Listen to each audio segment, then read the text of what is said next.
organization's ability to impact a conversation begins with clear purpose and an understanding of its audience. It doesn't matter what insights you have. If your audience isn't listening to you, you go nowhere. So, how do you bring your organization's insights into the conversation? Today, I speak with Heather Dondis. She's the Director of Thought Leadership and Insight at Harbor Capital Advisors.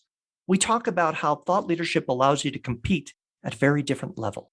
We explore how thought leadership aligns with individual and organizational purpose. And then we dive into examples of how to be part of the conversation and know what to share with impact. I'm Bill Sherman, and you're listening to Leveraging Thought Leadership. Ready? Let's begin. Welcome to the show, Heather. Thanks so much. I'm glad to be here. So I want to explore something with you that we haven't talked about in detail on the show, but I think you will be an ideal person for this conversation. I've long said that thought leadership is a way for an organization to punch above its weight and to outperform other organizations. My first question is, do you agree with that? And if so, what comes to mind?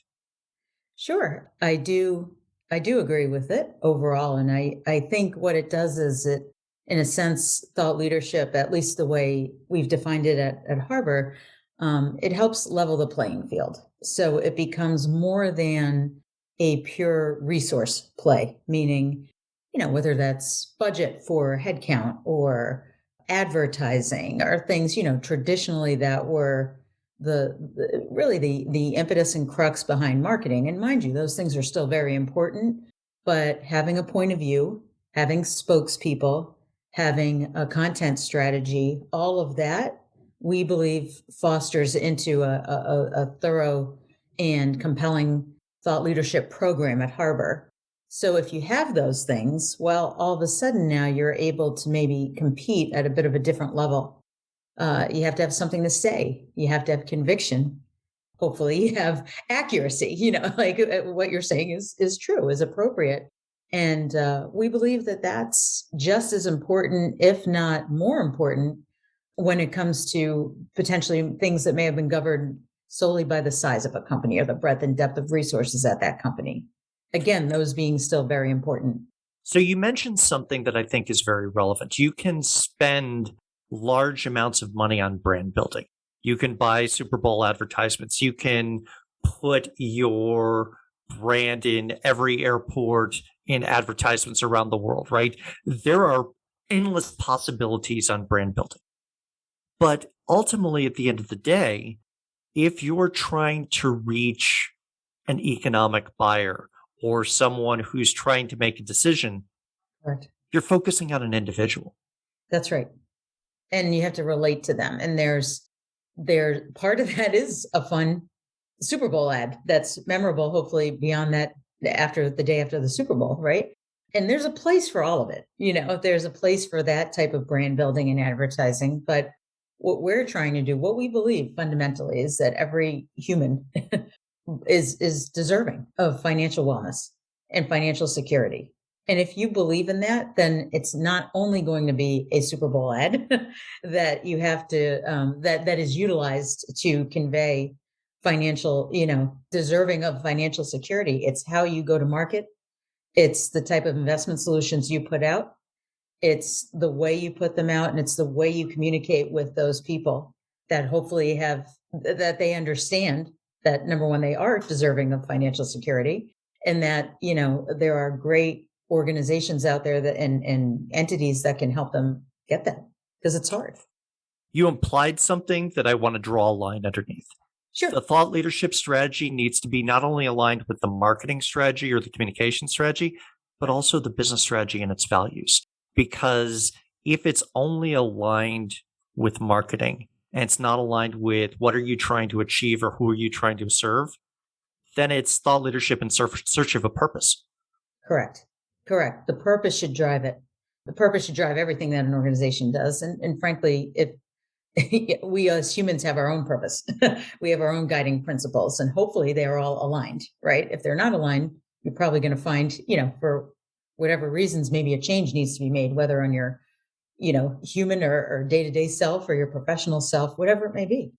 And I think what we're trying to do is align the interests, align it all. So there are some investment solutions that, it was just an older way of going to market, where I print my brochures, I make sure I have a website. It's more transactional, frankly, that website. Early days, I'm dating myself, but now it's about experiences.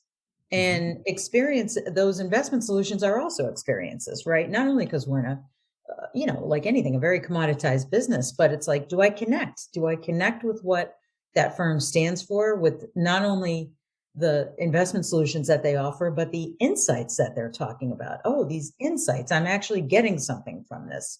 Your roundtable that we had, our meeting last week was my first, by the way. It was lovely. And I just feel like I'm surrounded now by other people who are as passionate as we are about this subject. But it was really great to hear even how people define thought leadership and how it's this evolving term. But at the end of the day, and again, after one meeting here, and I'm looking forward to so many more, it was very clear that everyone was very passionate about what they do. And for whether that's promoting a specific individual that they deem has really valuable things to say, and want to get not only their name out there, but their thinking out there, more importantly. Or someone like where I was coming from saying, well, the thought leadership is that, and, an entire program, entire way of life, and a way, as we've just started to talk about here, to punch above that weight. But it's because if we just relied on one person, or we just relied on, again, one form of marketing, then we're not only doing a disservice to what thought leadership could be, and what that goal is that we want it to be for the user, frankly, that experience. We're minimizing it, and then we're not helping the people that we're serving to help. And that's what it has to be about. Oh, So, absolutely. a lot there. So, yeah, and I've got a few notes here. So, one would be on commoditization. I think that's a force that no matter who you are as an individual or who you are as an organization, we all feel a commoditization pressure. It's very much like gravity. You will get pulled down, and you have to keep reinventing yourself and have something new to add to the conversation, either as an individual or Yes. as an organization. And thought leadership is an excellent vehicle Yes. for that, right?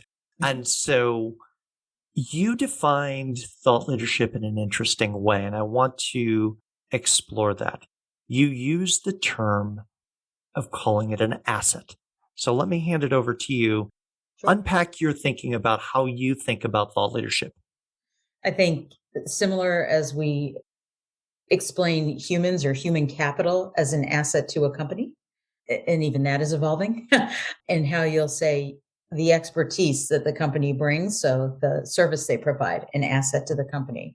I have the privilege of managing people at my firm, and I always say so and so is an asset to our company, meaning if they were to not be with our company for whatever reason, we are losing out on something. We Mhm. are missing out on something. It's the great knowledge that they bring, the service they bring, their whole package. And again, we take that very seriously. I take that very seriously. So why would you not treat thought leadership, again, whatever the evolving definition is, but Mhm. why would you not treat it the same way as you would your most important human capital?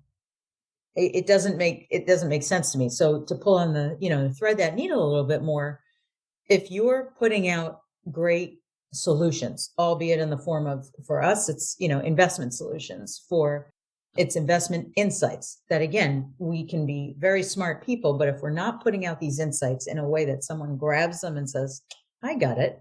And that helps me. It helps me either do my job.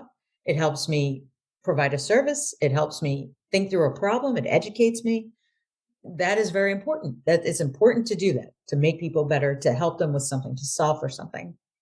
And similar to the way human capital is important to an employer, I guess I see it very similarly. You got to treat it that way.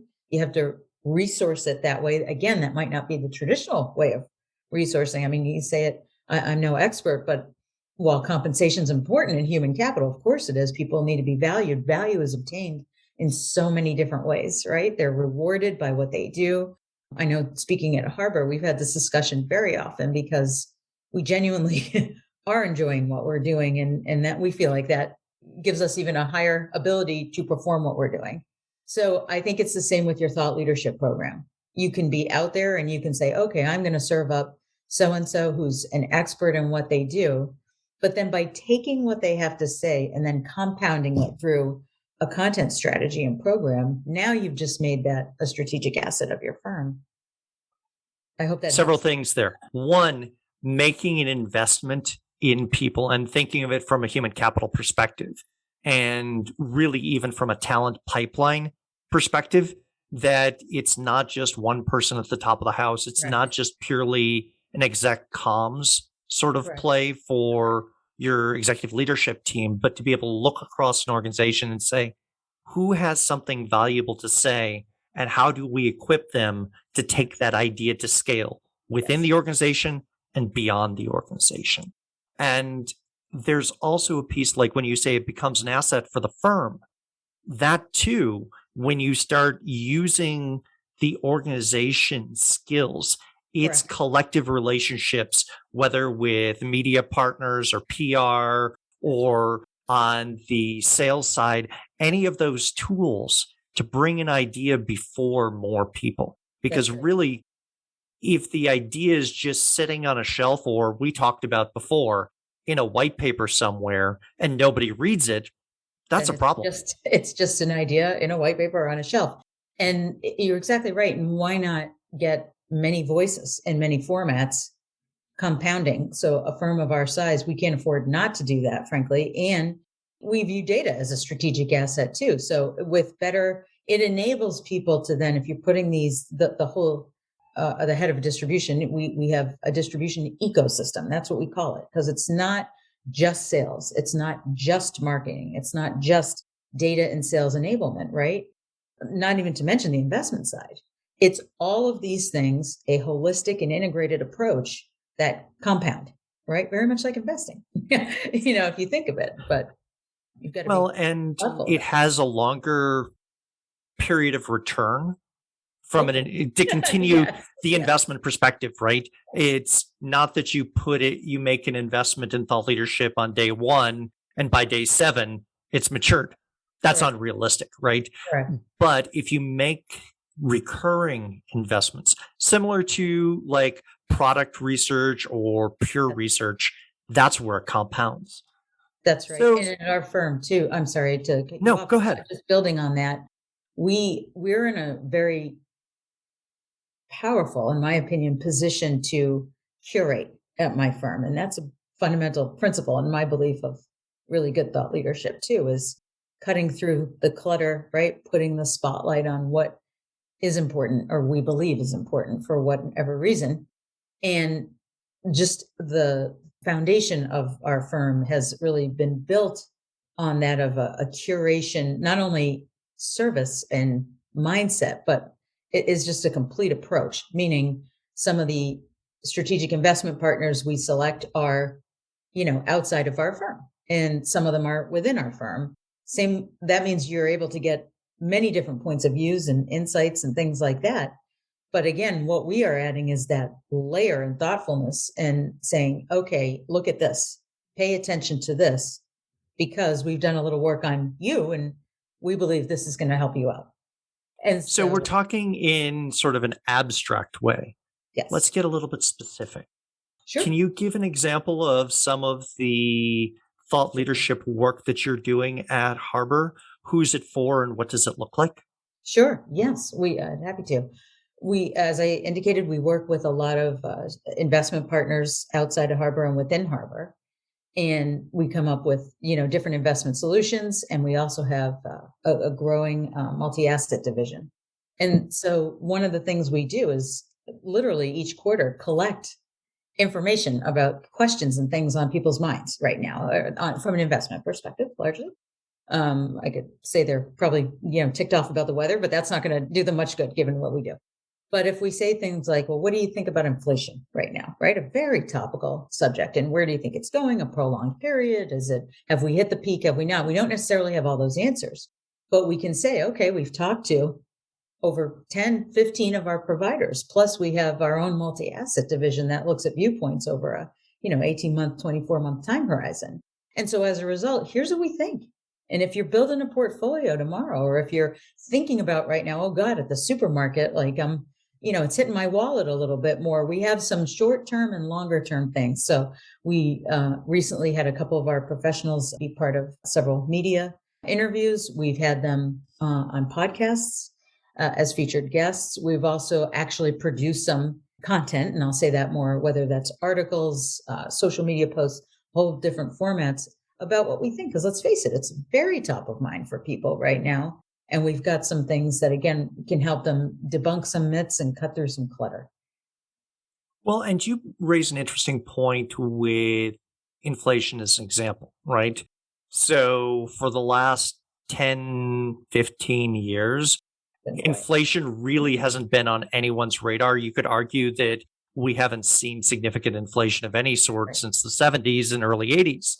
And so there's not a recent playbook of content that you can simply dust off, put a new introductory paragraph on, and say, hey, because in the 80s, we weren't doing podcasts, for example. That's right. And to add to that, Bill, it's really interesting because the people who are maybe asking about it now were either too young, in a different phase of life, like they don't even know the questions to ask. So to your point, we're not going to just dust off and replace, cut and paste, if you will.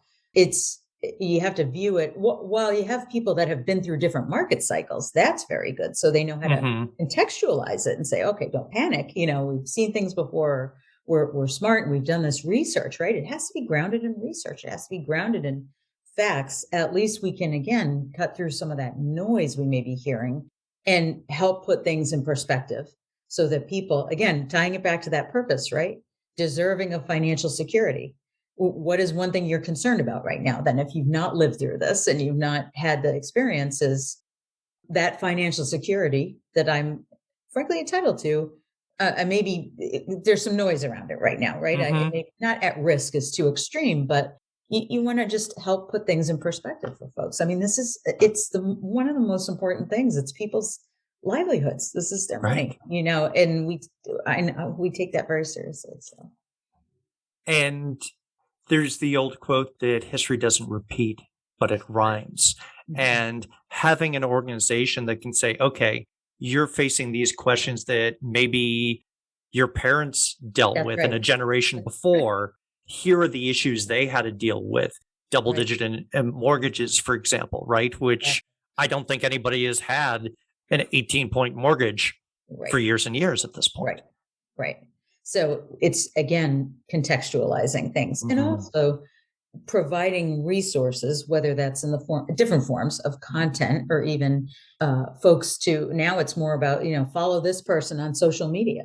There are some amazing social media influencers out there that are talking about these topics in a way. They're doing it via a TikTok video now and not even a white paper. But what's really interesting is what their motivation is to talk about these things. Like they feel, I'm providing this service because I owe it to my constituents, right? And their constituents are not the traditional folks that we are both marketing towards. And so if we can help them, again, cut through some of the clutter and they make a snazzy little, video off of it or something that they can talk to some people who either aren't thinking about it and should be, or are worrying about it and shouldn't be.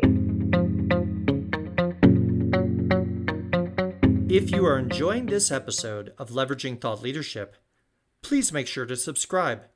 If you'd like to help spread the word about the podcast, please leave a 5-star review and share it with your friends.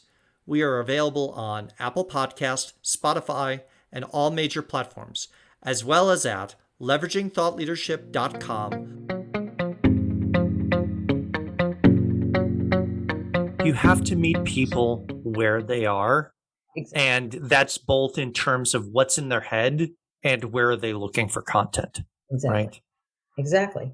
And you got to be nimble about it too, right? Because as much as I believe we're in a sustained period of inflation for a while, we don't want to, you also don't want to be alarmist too. That's Right. another thing. I want to make that really clear too. Don't like panic.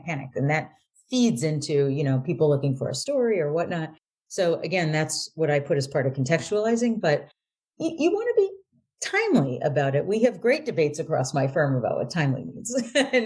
And they're good debates because there's some things that you've got to react, very, very quickly and be in the conversation in a meaningful way, not just to hear yourself talk. Well, and if thought leadership, part of its function is to peer around the corner, figure out what signal and noise and share it Correct. back, you've got to be good at determining what is likely signal versus noise. Correct. Because Yeah, if you peer around the corner and you bring every single potential worry back to your audience, you turn into the little boy who cried wolf. exactly. It's a little bit, you run the risk. Again, there's times to be in, I keep saying be in the conversation because it is very, very important. But if you're in the conversation and not breaking through, not again impactful, and that definition is going to be to the user, viewer, listener, whoever that is, then don't be in the conversation. So yes, there's a bit of proactivity, reactivity, and it's a balance. I want to turn a little bit to your background. Okay. Sure. And I want to ask, how did you come into the world of thought leadership? Oh, it's a really great question. And I was so lucky I did. I've been in marketing roles for, over 20 years and that they've all been a stepping stone to where I am now, which is just a thrill. I've worked with so many great marketers, and some of these marketers are more in a thought leadership and insights role now. So it really, as I evolved in the career, I think our industry, it evolved and it said, okay, you've got traditional brand marketing, product marketing, creative market, whatever it may be, right? All these different, and the more and more you move down the path, whether it's a smaller company, a bigger company, whatever the size, there's just the need to not only flex, but flex in a deliberate way. So where it became more of, call it content marketing or strategic marketing, again, you could like insert different descriptor here through the different organizations and roles that I've been in. A couple of those firms were like, we need to put more of a lens, given this whole curation notion of getting that signal to noise stronger. And we can do that by dedicating resource to more of a content marketing or a thought leadership and insight program. It doesn't mean any of those other things, brand marketing, product marketing, et cetera, go away. And in fact, if this is done well, in my opinion, it augments It those reinforces each efforts. other. Yeah, Exactly. But it all has to be part of an integrated marketing approach as a whole. that's a fascinating journey. And I think it reflects the journey of a lot of people right now, in that the thought leadership is not the first stop on their Correct. career. You need to understand a bit of the business generally Agreed. before you can get into thought leadership, because one of the things that I see is you have to be able to curate effectively. Yes. Means you need to understand the organization and what people do in Yes. various parts of it. Yes. It's so true. And when it starts to fire on all cylinders, right? That's when you know something is starting to catch a little bit to fire on all cylinders. So an example recently, like we've established an editorial board at my firm. It's not the first time I've been involved with the editorial board. Got a wonderful individual on the team who's leading that effort. And we bring people from across our organization, different areas, even the areas you wouldn't think to bring, we bring them in. And that's something we talked about last time, that ideas come from anywhere and the velocity of those ideas is actually charging ahead, I should say. So if you've got that board, and then, there's always confusion. Well, what's the editorial board do? And how is that different from like the day to day run the business plays and things like, how does it all fit? Well, some of the fun is figuring that out, frankly. Day one, you don't have it all together. But the president and CIO of our firm approached me the other day. He said, I have some ideas. I have some more ideas about the themes. We started themes about 2.5 years ago because we know we needed to move beyond product. We had this unique lens. We've got some more resources to dedicate to this. But I'm thinking, and I said, oh, we're way ahead of you. Like some of these things that you've articulated, that's actually phase two of the ed board and some of our offers. Like we're curating them right now, but keep them coming and whatnot, right? Everyone's busy. So you start to get ahead of yourself in a good way that you can say, you know what, we got the immediate down and it's never done, so to speak. But now what does phase two look like? Phase three, and what does that continued journey look like? It's a good exercise when you're focused on the month or the quarter. You tend to be running as fast as you can, but Right. focused on your feet, right? Correct. And that tends to be the riskiest way for running that leads to injury. You've got Yes. to look at where you're going. And I think thought leadership helps you elevate your perspective up from your feet as an organization. I agree. And since we're on these analogies, which are so helpful, because I do feel like it helps.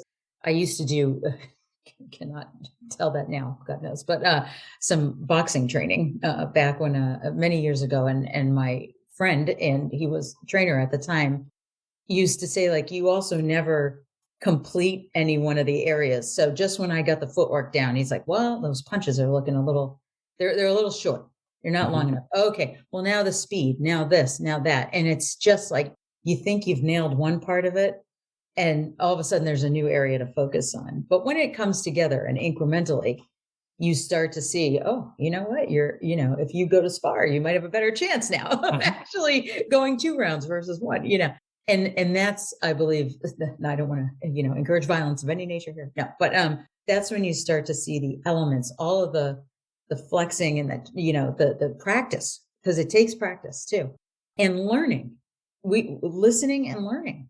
We're not going to be the same firm 6 months to a year from now. We'll have the same great attributes of our firm, but this program is going to change. I can, it doesn't take a genius to tell you that it's going to change because we're going to learn and be even better at our game. We need to be continuous improvement. Absolutely. So let me build on that question. What are you reading now Mhm. that's influencing how you think about thought leadership? Is there a book that's sort of on your shelf that's influencing you? But there is, and our CEO of our company shared it around the holiday time, and I've come to love it. But Alchemy by, I have to look at his name, Rory Sutherland.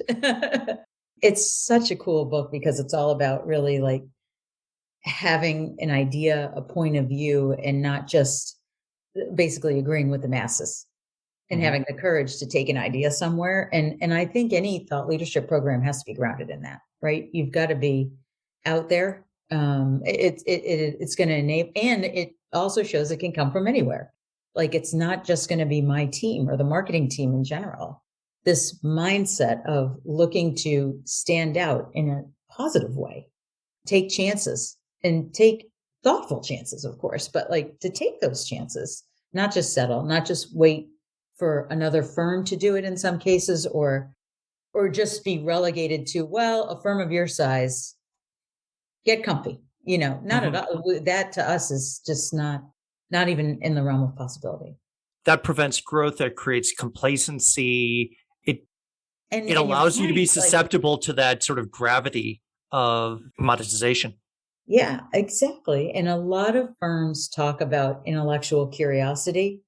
It's always been a passion of mine, and I feel like I have found a place that embraces it, but acts on it as well.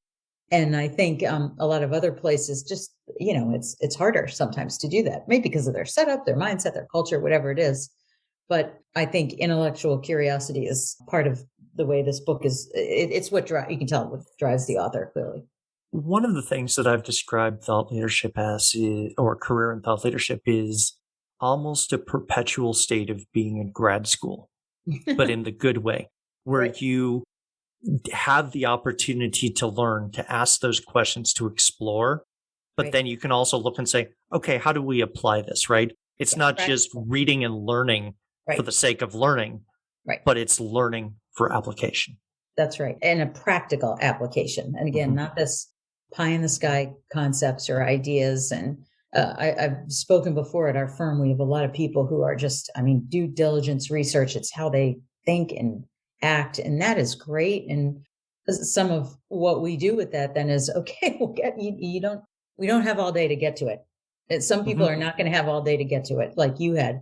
And it's great that you are able to take the time and do this in-depth deep thing. What is it? What is the punchline? Spoil it for me, Now turn it into the USA Today infographic.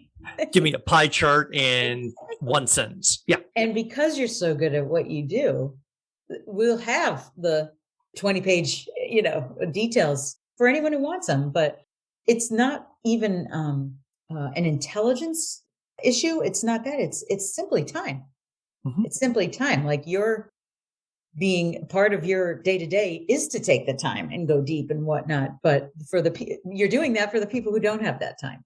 So keep Exactly. that And in there mind, and and where the trust comes in is if they learn they can trust you've done your homework, that you've chased down every possibility and then distilled that down right. into something quick that they can process in 2 minutes. That's a That's gift of time to them. It is, and it's a huge win. And it also, I'm really very careful to say this, not only to my team, but across the firm, that does not equal dumbing it down, No. because what you've done is you've actually leveled up. Meaning, if you've taken something because that's what we do as curators and thought leadership folks is we translate, we curate, and we translate. And if we're able to do that such that we've given people time back without dumbing anything down, Hmm. because that's not acceptable to dumb it down. Right. That's not in the cards. That gets kicked back if So it's not that. It's about translating and managing people's time with the gift that we have, which is the ability of understanding how they went deep and what the headline, so to speak, It's should what be. I've loved about some of the data journalism that has happened over the last 5 to 8 years. You see the pieces where they have the interactive data Yes. journalism with it, Yeah, and it illustrates the story that pure writing couldn't, and correct. you understand the richness because of it. That's right. And it is more a conversation Absolutely. than a S- one-way street, so to speak. One last question Sure. before we wrap up. So, you've been in the world of thought leadership and then marketing in various forms for a number of years. Yep. Many people are just jumping into the world of thought leadership now. What advice would you give them? Or Sure. another way to ask the question, what do you wish you knew when you started thought leadership? Right. To continue to listen to people in our industry, listen to people you work with, maybe who you don't even work with, who could help you be better at sorting through and cutting through and getting to the richness and the point. It takes time to do that and to learn how to, I believe, do it well. But I think that's it, really listening and using your network and even being open to, I guess I would say, a non-traditional network. Like you go through even as old as in my career, it was, even starting out with like guidance counselors when you were in high school, right? Now you have college counselors and all these things. I was with my nephew a couple of weeks ago for a college tour, and it's amazing. I was like, these folks that are giving college tours, wow, I would have been all over that at my age. Like they are selling content. Here are thought leaders in the making, right? There's a lot of Hmm. different routes they can go, but they had a thoughtful PowerPoint presentation. They were hitting on key points of the college to help you sell, right? That's what they're there Well, to and I do. remember back in the day, you went to the school, you did the campus tour, you said, yeah, I kind of like this. I can go here. Right. Exactly. How's the weather? Is it warm? And it Well, and was I made that mistake because I went to college in Minnesota. I clearly didn't ask the how's the weather question. I was in Western Mass, so I hear you. Okay. Yeah. But my point is, it's just already the thought leaders of tomorrow, so to speak. They're starting early, so I think that's part of it. They're listening. We had a very interactive tour. It was amazing, and I feel like it was as much as it's like, well, what would I do differently, so to speak? It's thinking of tomorrow's thought leaders. I think that's something I can start to do today and have started to do today. My nephew wants to be in marketing, so it's part of planting those seeds. But the fact that you see people, with more resources and tools, I mean, the fact that we're getting this topic in the conversation, it's already a win. So probing Absolutely. those young and great minds. So, Heather, thank you for a fantastic conversation today. Thank you, Phil. This has been a lot of fun. If you're interested in organizational thought leadership, then I invite you to subscribe to the OrgTL newsletter. Each month, we talk about the people who create, curate, and deploy thought leadership on behalf of their organizations. Go to the website orgtl.com and choose Join Our Newsletter. I'll leave a link to the website as well as my LinkedIn profile in the show notes. Thanks for listening, and I look forward to hearing what you thought of the show.